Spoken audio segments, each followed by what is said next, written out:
आणि या क्षणाची सर्वात मोठी बातमी आपण पाहणार आहोत ती म्हणजे वंचित बहुजन आघाडीचा जाहीरनाम्याचा मसुदा महाविकास आघाडीला सादर झालेला आहे। या मसुद्यामध्ये 39 मुद्द्यांचा समावेश आहे। शेतकरी प्रश्नापासून ते आरक्षणापर्यंत विविध मुद्द्यांचा यामध्ये समावेश आहे। राजू सोनवणे आमचे प्रतिनिधी या संदर्भात अधिक माहिती देत आहेत। राजू, वंचित बहुजन आघाडीचा जाहीरनाम्याचा मसुदा महाविकास आघाडीला सादर करण्यात आलेला आहे, कुठल्या मुद्द्यांचा समावेश आहे? विशाल, पाहतो आपण वंचित बहुजन आघाडीनं बैठकीत स्पष्ट केलं होतं की आम्ही काही जाहीरनाम्याचा मसुदा तुम्हाला देऊ, त्यावरती विचार करावा आणि त्याप्रमाणे हा मसुदा जो आहे तो रात्री तीनही पक्षांच्या नेत्यांना त्यांनी मेलद्वारे पाठवलेला आहे। या जाहीरनाम्याच्या मसुद्यामध्ये पाहतो आपण 39 मुद्द्यांचा समावेश केलेला आहे। त्यामध्ये अगदी शेतकऱ्यांचे प्रश्न असतील, महागाई असेल, कायदा सुव्यवस्था असेल किंवा अगदी आरक्षणाचा मुद्दा, या सगळ्या विषयांना जे आहे ते 39 मुद्द्यांच्या आधारे वंचित बहुजन आघाडीने हात घातलेला आपल्याला पाहायला मिळतोय।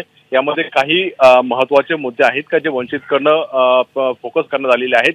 त्यामध्ये सगळ्यात महत्त्वाचा म्हणजे अदानी समूहाला धारावी पुनर्विकास योजना देऊ नये अशा प्रकारचा स्टँड जो आहे तो वंचित बहुजन आघाडी विकासने घेतलेला आपल्याला पाहायला मिळतोय। त्याचप्रमाणे आरक्षणाचा मुद्दा आहे आणि तिसरा नवीन मुद्दा जो आहे तो वंचितचा उपस्थित केला आहे। वडारी समाजाला एसटी म्हणजे अनुसूचित जमातीमधून त्यांना आरक्षण देण्यात यावं अशा प्रकारचा सुद्धा मुद्दा जो आहे तो वंचितकडनं उपस्थित झालेला आहे। ऑलरेडी धनगर समाज जो आहे तो एसटीतून आरक्षण मिळवण्यासाठी झगडत असताना आता नवीन मुद्दा जो आहे तो उपस्थित झालेला पाहायला मिळतोय।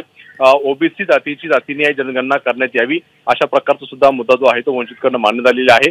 ओबीसीसाठी संसदेमध्ये आणि विधिमंडळामध्ये राखीव जागांची निर्मिती करावी अशा प्रकारचा मुद्दा मांडला आहे। खरं तर हा मोठा मुद्दा म्हणावा लागेल आणि नव्याने जो आहे तो वंचितने उपस्थित केला आपल्याला पाहायला मिळतोय। कारण स्थानिक स्वराज्य संस्थांपर्यंत ओबीसींना आरक्षण आहे, मात्र विधिमंडळ आणि संसदेत सुद्धा आरक्षण मिळावं अशा प्रकारचा मुद्दा जो आहे तो उपस्थित केलेला आहे।